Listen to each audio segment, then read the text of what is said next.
coïncide avec le début d'une nouvelle mandature du conseil municipal de Port-Novo. Dans la mise en œuvre de sa vision, ce conseil s'est compté sur vous pour rendre la ville de Port-Novo plus attrayante à travers les projets Port-Novo ville propre, Port-Novo ville fleurie, Port-Novo ville arborée, Port-Novo ville numérique. Je sais que Lyon est un smart city, une ville intelligente. Dans notre vision, nous avons inscrit noir sur blanc que nous voulons que Port-Novo soit une ville intelligente. Et nous voulons votre accompagnement pour conceptualiser ce projet, surtout ce projet. Moi, je suis sorti du monde de l'industrie, je suis ingénieur informaticien. Je crois que la priorité des priorités pour moi, c'est surtout ça. Je voudrais que dans Port-Novo, tout ce que nous ferons, qu'on pense nouvelles technologies avant de penser à autre chose. Je compte beaucoup sur vous pour nous aider, pour pouvoir concevoir et mettre en œuvre ce projet, comme c'est le cas ici à Lyon. Je ne saurais finir sans exprimer notre espoir sur le rôle particulier que devrait jouer la communauté béninoise ici présente. Je suis arrivé hier nuit, j'ai rencontré une petite délégation des Béninois. Je leur ai promis que nous allons repasser. Nous ne sommes pas encore venus à Lyon. Nous avons profité d'une escale à la Côte d'Inter pour venir ici. Nous allons revenir. Mais notre souhait, c'est que la communauté béninoise soit un point focal, notre point focal ici auprès de vous. Que vous puissiez davantage travailler avec eux pour faciliter un peu les distances. Comme eux sont déjà là, ils connaissent nos réalités. Ce serait un véritable raccourci dans le cadre de la coopération entre Lyon et Port-Novo. Je reviendrai ici et on va asseoir la base de coopération entre la communauté, entre vous et nous-mêmes. On va voir ensemble comment on peut les intégrer pour aller beaucoup plus de l'avant. Chers compatriotes, nous sommes disposés à travailler avec vous afin de relever des défis nouveaux par les opportunités qui s'offriront à nous, et ce, dans une démarche constructive. Vive la coopération décentralisée entre la ville de Lyon, la métropole de Lyon et la ville de Port-Novo. Vive nos communautés respectives. Je vous remercie.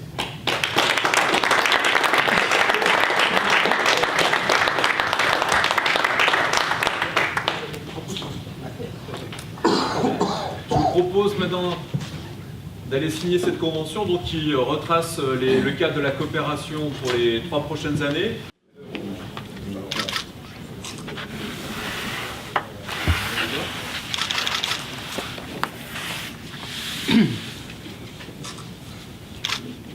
Monsieur le maire, s'il vous plaît. Merci.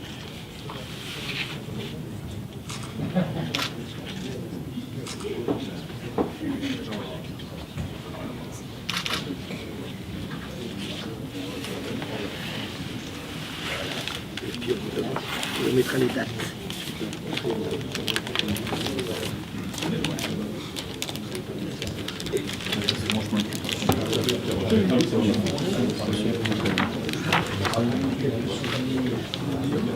Merci beaucoup.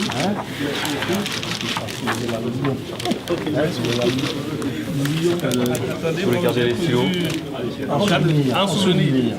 Ah, bien gardé.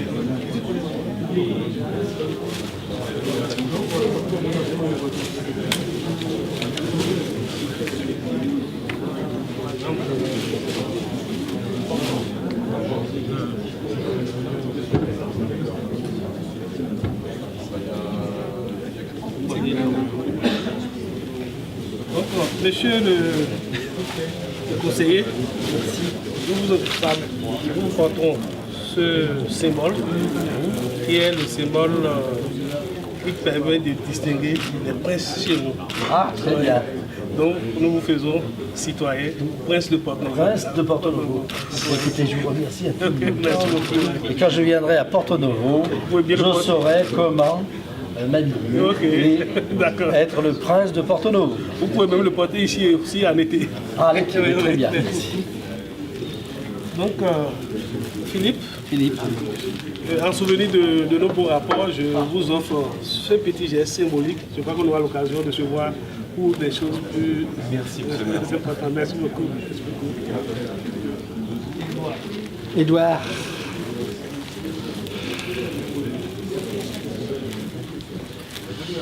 Merci, monsieur. Juste un petit souvenir de Porto-Novo. Vous allez garder ça dans votre salle. Merci. Merci, monsieur. On fait le plaisir de venir ce matin assister malgré les contraintes de ce lundi. On sait très bien que beaucoup travaillent. Si vous avez la gentillesse de vous présenter et de dire le lien que vous entretenez et les actions que vous menez à côté, bien souvent, de notre métropole, avec la ville de Porto-Novo et plus généralement avec le Bénin, je pense que nos invités seront très intéressés pour connaître ça. Alors, est-ce que les journalistes d'abord? Quelques questions publiques, quelques questions moins publiques. C'est toujours mieux de discuter interrompu. Non, peut-être dans Michel de Pau, qui dit ainsi, c'est un Enviscope d'environnement, d'énergie, de déchets. Et puis il y a un autre site, Lyon Polymo, qui lui s'occupe d'urbanisme, de mobilité. Dans un grand trait, quelles sont les données fondamentales de l'agglomération de Porto-Novo? La géographie africaine est assez lacunaire. Et ensuite, notamment vis-à-vis des questions énergétiques, déchets, transport, quels sont vos défis, vos projets, voyez-vous? Ensuite, on pourra aller dans le détail.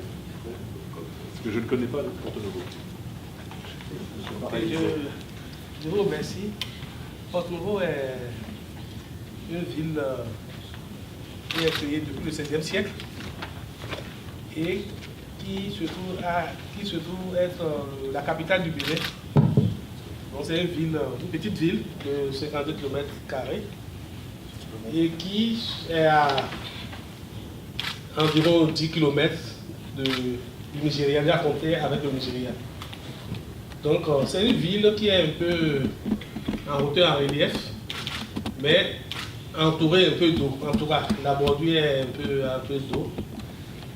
Et les questions les problèmes que nous avons en matière de déchets, les problèmes que nous avons sont très nombreux parce que les déchets sont maltraités. Et comme je le disais tout à l'heure dans mon discours, je disais que avec la Banque mondiale, nous avons réussi à avoir un centre d'enfouissement des déchets à 30 km de la ville, hors de la ville. Et à l'intérieur, nous avons construit des centres de regroupement, disons de pré-collecte des déchets. Et ces centres-là, les gens amènent les déchets et ensuite pour les transporter de la ville et les renvoyer à 30 km. Et ça pose un véritable problème de transport. 160 tonnes de déchets, en réalité, aux 2/3, c'est du sable. Chez nous, comme ce n'est pas goudronné, ce n'est pas chose de la maison, donc dès que vous balayez, c'est beaucoup plus de sable. Donc c'est beaucoup plus de sable de Porto-Novo qui est transporté, qui est jeté loin dans un autre village. Ça pose un problème sérieux. Nous avons les plastiques, les objets bio, qui ne sont pas dégradables, qui ne sont pas biodégradables, qui sont aussi importants dedans. Maintenant, face à l'incapacité de la ville de lever ces déchets, de les ramasser et de les rendre, de les sortir de Porto-Novo, les populations sont souvent obligées de jeter les ordures dans les eaux de ruissellement, ce qui bouche les caniveaux. Et c'est ça l'une des raisons de l'inondation, la gravité de l'inondation que nous avons connue dans les années 2010. Donc tout ce qui est de sachets, déchets jetés dans l'eau de ruissellement, ça bouge, si bien que l'eau n'arrive même pas à aller jusqu'à la lagune. Porto-Novo, c'est une ville où, normalement, quand il pleut, 10 minutes après, l'eau disparaît. Mais aujourd'hui, l'eau ne disparaît pas parce que tout est bouché. Et mieux, les populations s'installent de manière anarchique dans des zones où elles ne devraient pas s'installer. Donc voilà à peu près le problème que nous avons. Et Si, grâce au projet FICOL, on peut prendre les déchets dans les centres de pré-collecte et de les trier un peu, donc le sac va rester, on peut revendre le compost et c'est les bouteilles, les sachets qui vont pouvoir quitter la ville. Donc ça c'est déjà le problème par rapport à votre question. La question de l'énergie. La question de l'énergie c'est un autre souci. Quand je suis arrivé, il y a 3 mois, j'ai vu une dette de 1,6 milliard de francs. La société d'énergie m'invite à des réunions, je ne réponds pas. Enfin, je ne sais pas, je n'ai pas de perspective, je ne peux pas répondre. Pour la petite, chaque mois, je reçois près de 220 millions de factures pour l'appareil public. Donc, nous sommes en train de réfléchir pour voir comment faire pour diminuer cette consommation. Donc, comment faire pour diminuer ça? Il y a 3 jours, j'étais dans une entreprise à Cergy-Pontoise, Énergie Douce, on appelle la société, où ils sont en train de nous proposer de voir dans quelle mesure on peut changer les ampoules en LED. Donc, nous, on était partis sur la possibilité de transformer, d'aller vers l'énergie solaire. Et on nous a demandé que ça a un coût. Pour le moment, ça a un coût. Alors que vers les solutions intermédiaires, on enlève l'embout et on remplace les ampoules incandescentes à part des LED, ça peut diminuer la consommation de moitié. Voilà les pistes de réflexion sur lesquelles nous sommes pour pouvoir diminuer un peu la charge énergétique. Et comme nous disons que nous voulons bâtir une ville intelligente, peut-être qu'avec des logiciels appropriés, on peut optimiser l'utilisation de l'énergie. C'est-à-dire que sur une avenue, nous avons peut-être 100 lampadaires, à une certaine heure donnée, on peut programmer d'éteindre peut-être la moitié, à une autre heure, on dit ainsi de suite. Donc, c'est toute une réflexion, je vous dis que nous aurons vraiment besoin de la ville de Lyon pour mieux gérer désormais la question de l'énergie et les questions de traitement des déchets qui sont en train de nous conduire un peu vers la COP21. Si le projet Port de Ville va être aidé, c'est beaucoup plus, selon moi, lié aux questions de déchets maltraités. Et maintenant, les questions climatiques, il y a beaucoup cette année. Mais si la ville était quand même bien assainie et que les projets étaient bien installés, si l'urbanisation de la ville était vraiment réfléchie, pensée avant, on n'aurait pas eu. Ça ne me gêne pas de me confondre avec Porto-Novo ou Ouida, parce que les gars, c'est à Porto-Novo ou à Ouida. Je suis béninois, c'est l'essentiel. Donc, je suis à Lyon depuis 1968. J'ai fait mes études universitaires à Lyon. J'ai fait ma carrière bancaire à Lyon. Je suis en retraite à Lyon, donc j'ai tout fait à Lyon. Mais, depuis 1968, quand on travaillait, on allait au Bénin au moins une fois l'an. Maintenant qu'on est admis à la retraite, mon épouse et moi, on y va 3 ou 4 fois l'an. Donc le lien avec le Bénin en général et Porto-Novo en particulier est maintenu. Qu'est-ce que je fais moi en tant qu'individu pour répondre à Philippe Di Loreto? Banquier tout seul, enfin, banquier, parce que c'est gros mot. Employé de banque tout seul, je ne fais rien. Mais culturellement, pour Porto-Novo, surtout à côté de mon épouse qui est bulldozer en la matière, on fait ce qu'on peut. Exemple, à Lyon ici, il y a ce qu'on appelle le dialogue en humanité, qui couvre le monde. C'est d'origine lyonnaise, qui couvre le monde. Tantôt au Brésil, tantôt en Inde, en Éthiopie, en Égypte, à Lyon.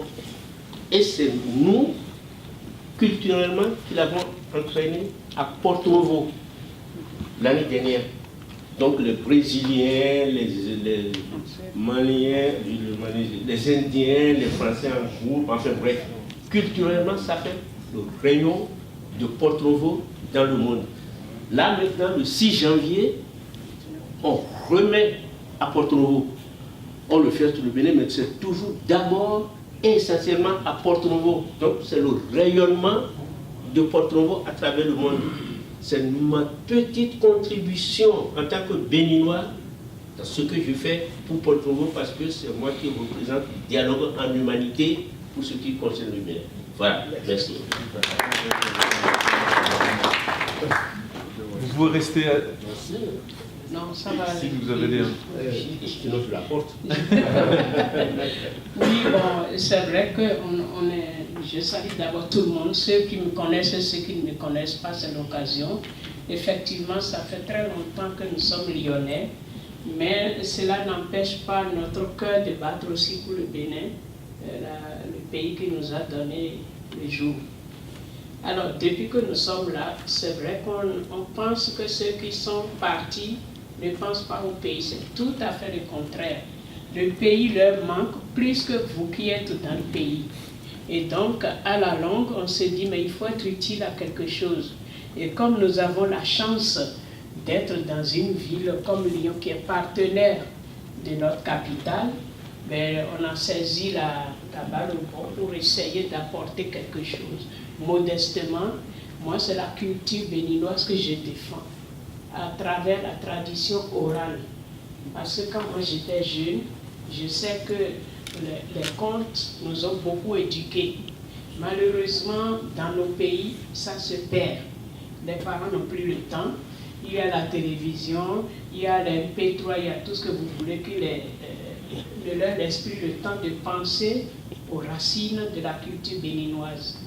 Donc, ce que moi j'essaie de faire ici, c'est d'abord de faire découvrir à mes compatriotes eux-mêmes cette tradition orale à travers les contes de chez nous, parce que ça existe et il y a beaucoup qui ne savent plus. Alors, avec l'aide surtout du Grand Lyon, qui a financé nos déplacements chaque fois que c'était nécessaire, nous avons commencé au pays en 2008 à faire un festival international du conte et de la parole, qu'on appelle FICOP. Et on a commencé à Porto Novo. Alors, si j'ai voulu dire quelque chose, c'est parce que vous êtes là et que ça risque de vous arriver d'ici bientôt.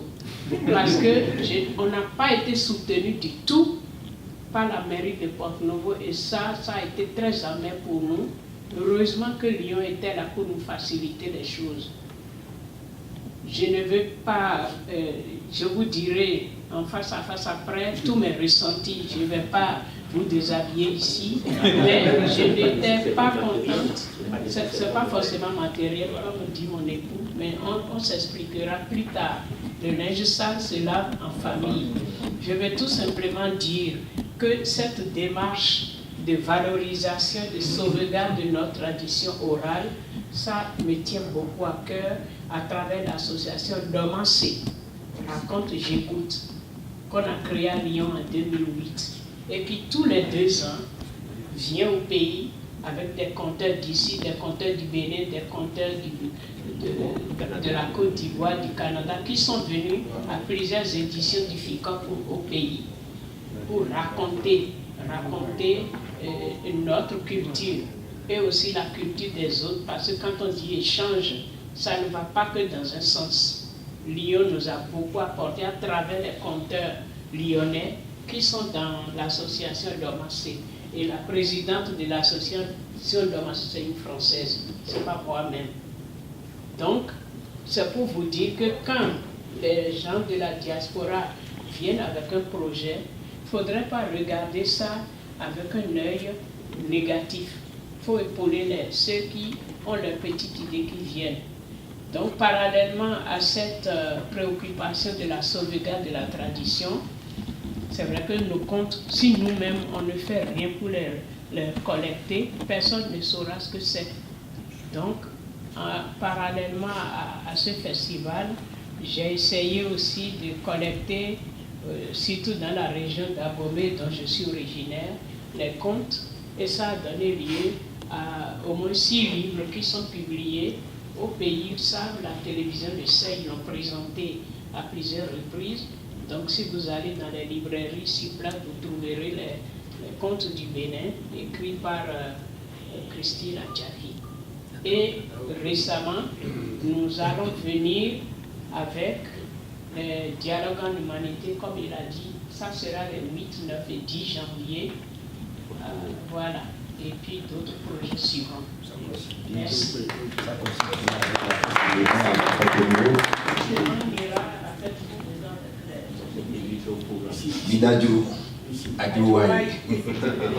Qui souhaiterait faire une interview du maire et du vice-président. Donc peut-être encore rapidement une ou deux interventions et après on... Alors je vais faire très court, juste pour dire que je suis chercheur, directrice de recherche au CNRS et je travaille à l'ENS de Lyon. Et donc au départ, j'étais chercheur en écologie, biologie, donc tous les problèmes de développement durable, j'y suis assez sensible. Mais maintenant, je développe un projet plutôt qui concerne le patrimoine naturel et le patrimoine culturel et comment les deux peuvent se rassembler pour être en fait aussi, je dirais, un vecteur le patrimoine peut être un vecteur d'échange entre des collectivités, par exemple. Et dans ce cadre-là, je développe un projet européen dans lequel c'est un projet à la fois de recherche, d'exposition et de formation. Donc je vous rejoins tout à fait sur le côté Porto Novo, ville numérique. Je pense qu'on a des choses à faire ensemble. Porto Novo, ville intelligente et Porto Novo, ville verte. Et je ne vais pas monopoliser la parole, mais pour dire que ce projet est un projet de recherche, donc avec des chercheurs, mais aussi justement avec des associations, des collectivités. Et donc je connais bien les personnes qui travaillent à Porto Novo dans le cadre du patrimoine, mais j'espère qu'on pourra le développer ensemble par la suite. Voilà, ma réponse. Encore une dernière intervention du musée africain. Après on... Merci beaucoup de me laisser la dernière parole. Donc, je suis Mary Lauquet, la directrice du musée africain de Lyon. Donc, je ne sais pas si vous avez entendu parler de ce musée. C'est un musée très ancien qui a été créé dans les années 1860 par la Société des missions africaines que vous connaissez probablement très bien à Bénin. Donc, aujourd'hui, le musée est dirigé par une association qui gère le musée au quotidien. Et nous abritons une grande collection d'objets du Bénin et notamment de Porto Novo. Donc, nous sommes très heureux de valoriser cette collection au musée. Et nous accueillons régulièrement aussi des artistes qui viennent du Bénin, notamment au printemps prochain, quelqu'un qui vient de Porto Novo, Gérard Kenom, qui devrait venir à Lyon pour quelques jours pour animer des ateliers. Donc j'espère aussi dans les cadres de projets que nous allons développer avec le Bénin, aussi bien avec Catherine qu'avec d'autres chercheurs sur les projets culturels, j'espère qu'on aura l'occasion de se revoir et lors de votre prochain déplacement, j'espère qu'on aura l'occasion de vous accueillir au musée. Et bon séjour à Lyon. C'est prévu dans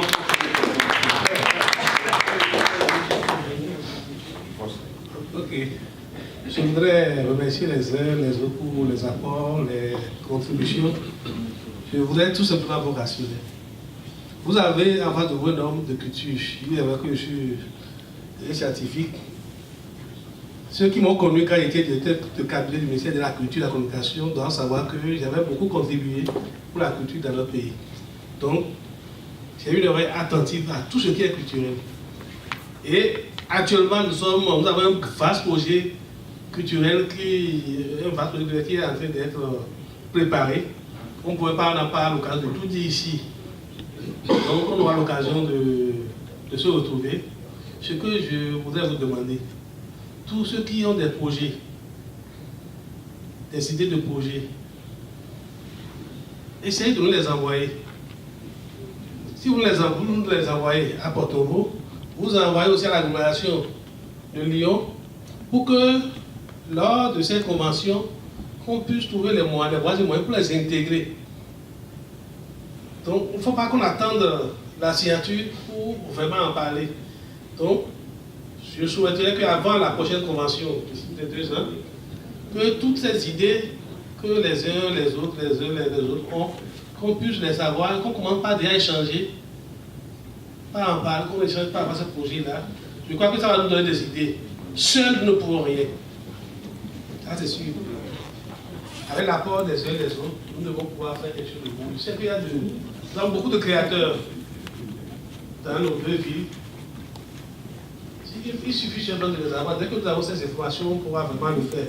En ce qui concerne la sauvegarde du patrimoine naturel, je crois que nous avons, d'ici, je crois que demain, nous allons présenter au budget le projet Porto Ville verte. L'une des dimensions, c'est de préserver et de restaurer et le patrimoine naturel et culturel. Au départ, le projet n'était pas parti sur ça. Le projet était parti seulement sur la sauvegarde de la berge, tout ça. Mais nous avons ajouté la dimension culturelle à ça. C'est pour cause. Nous avons dans le noyau ancien de Porto-Novo, au bord de la lagune, beaucoup de patrimoine, beaucoup de bâtiments anciens qui sont en ruine. Nous avons ce que nous appelons les rontos, les quartiers, qui étaient des lieux de rassemblement culturel, économique, qui sont en train d'être abandonnés. La vieille ville a été abandonnée au profit de la nouvelle ville.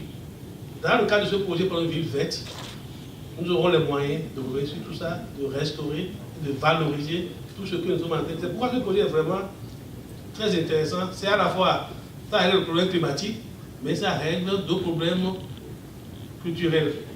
Donc je voudrais vous rassurer, tout dans le développement 24, vous m'intéressez à deux titres, et on va commencer par échanger.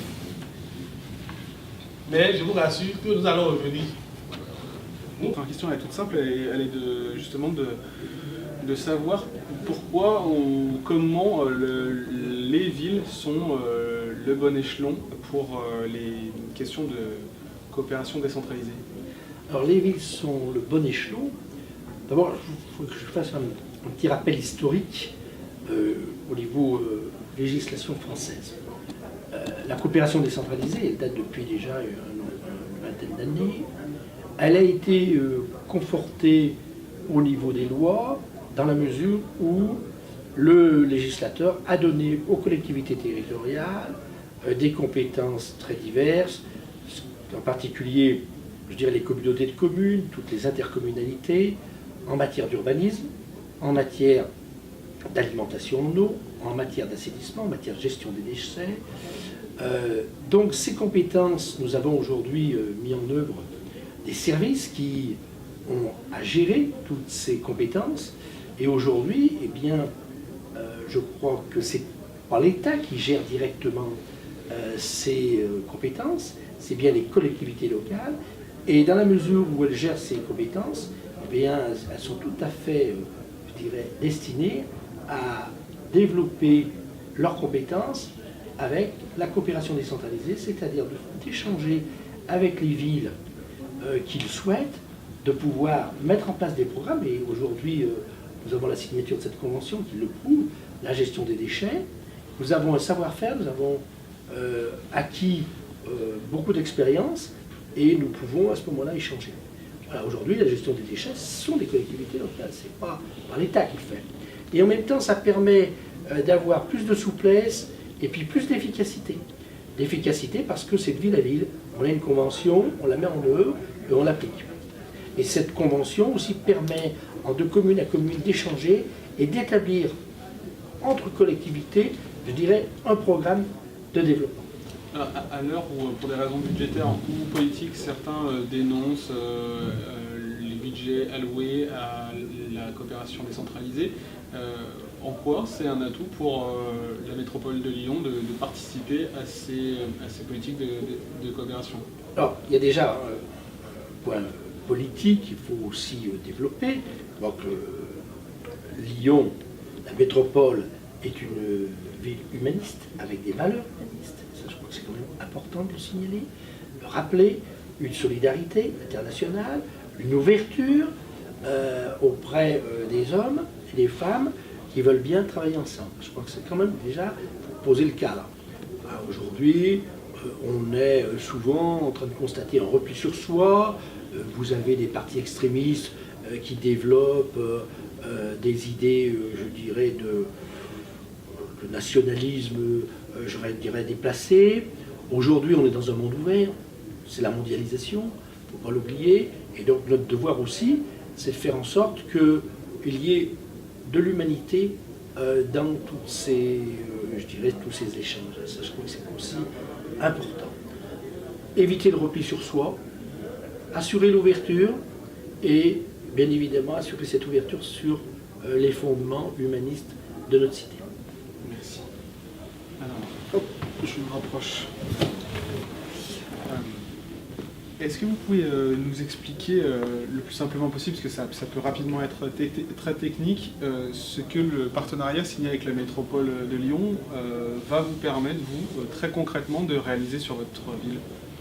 Non, ce partenariat, d'abord, ça nous aide à réfléchir ensemble, à concevoir, à faire face aux défis qui sont les nôtres, notamment dans le domaine du traitement des déchets. Nous avons commencé par les traiter de la manière la plus simple possible, mais avec l'expérience de Lyon, nous nous rendons compte qu'on pourrait mieux gérer ces déchets. Et c'est notamment l'élément le plus important aujourd'hui, c'est le tri des déchets avant leur enfouissement. Avant, nous, on prenait tous les déchets, on va les jeter dans un trou. On mettait tout dedans, même ce qu'on peut vendre. Aujourd'hui, de plus en plus, on se rend compte que le déchet est de l'or. C'est un trésor. Parce que ces déchets peuvent être valorisés. Et pour pouvoir les valoriser, il faut commencer par le tri. Et c'est ça que nous sommes venus apprendre ici. Grâce au projet FICOL que nous initié par nos amis de Lyon, nous allons les jours, nous avons déjà bien fait, nous ont déjà aidé à faire un projet expérimental, manuel. Maintenant, on voudrait passer à la phase semi-automatique, où il y a des tapis pour pouvoir trier ce qu'on peut trier et les objets qui ne sont pas biodégradables, on va les prendre, les envoyer et les enfouir un peu plus loin, hors de la ville. Tout à l'heure, vous avez dit que vous étiez ici en escale avant la COP 21. Qu'est-ce que vous allez dire et montrer à Paris? La ville de Porto-Novo est invitée à présenter au compétiteur son projet Porto-Novo Development. Ce projet a pour objectif d'abord d'aménager et de planifier le développement de la ville pour améliorer sa résilience face aux défis climatiques. C'est d'abord l'objectif principal, c'est le contenu, l'élément le plus important dans ce projet. Nous avons également profité de ce projet suite aux événements de 2010, les inondations qu'on n'a jamais connues dans une ville qui est en hauteur. Nous avons profité pour trouver un moyen pour aménager la berge et les maisons, tout notre patrimoine culturel qui est dans la zone concernée, les revaloriser, les remettre en valeur, les restaurer. Et l'autre élément du troisième objectif, c'est de pouvoir permettre à Porto-Novo d'améliorer sa capacité institutionnelle et disposer d'un plan de développement urbain durable pour la suite de son développement. Moi, je me permettrais d'ajouter quelque chose. Pour parler de la valorisation des déchets, c'est aussi la possibilité pour la ville de Porto-Novo de créer des emplois. Parce que, bien évidemment, on utilise, je dirais, les compétences et puis aussi le travail de personnes qui font le tri des déchets. Ça aussi, il y a aussi les points de rassemblement, peut-être que je l'avais vu à Porto-Novo, c'est quand même aussi important. Et ça, c'est toute une chaîne qui fait qu'on peut aussi donner du travail. Parfait. Merci beaucoup. Merci beaucoup. Merci.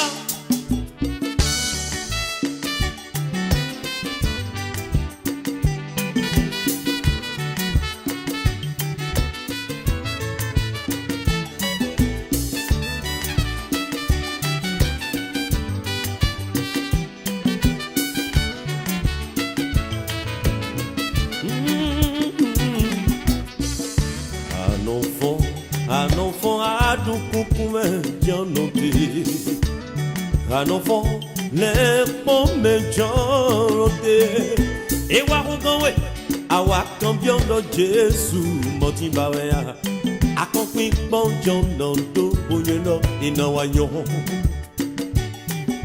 Un enfant, les pommes John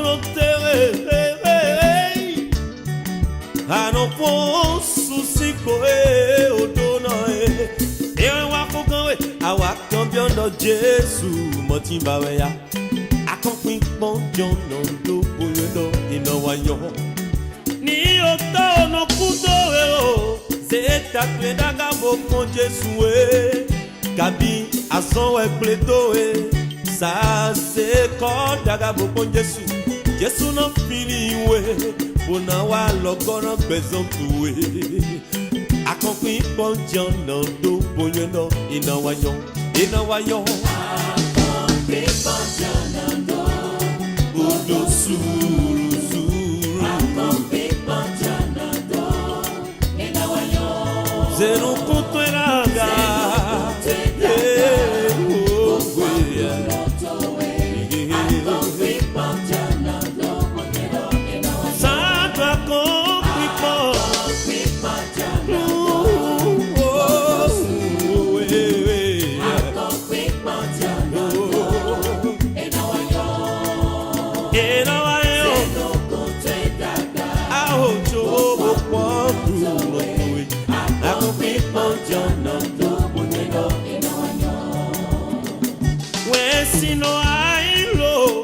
Maman vigilance ouero ba bochi pwe pome bo bochi afisi nou we popo nou Jesu na obisara ana e no si yo we peloko dan akonfin ponjon na do bonyo no inawanyo ahowe kokono wero agbese ron pope peloko ki bote no basi bla bla bla Amayo e anambasi bolo sume kwele sonko e Okuno non fini we E na susunda sino we Una do teme da grino we Akonfi ponjan no do punye no Inawayo Akonfi ponjan no do Sanso akonfi ponjan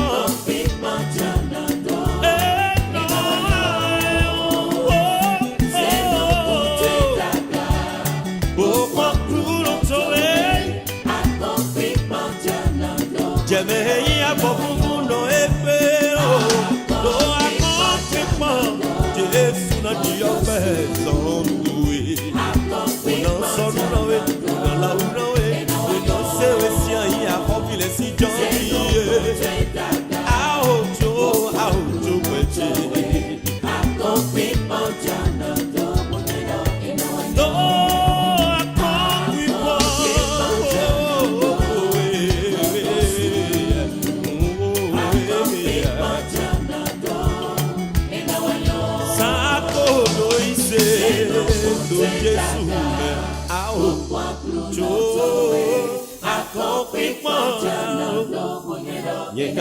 Jésus me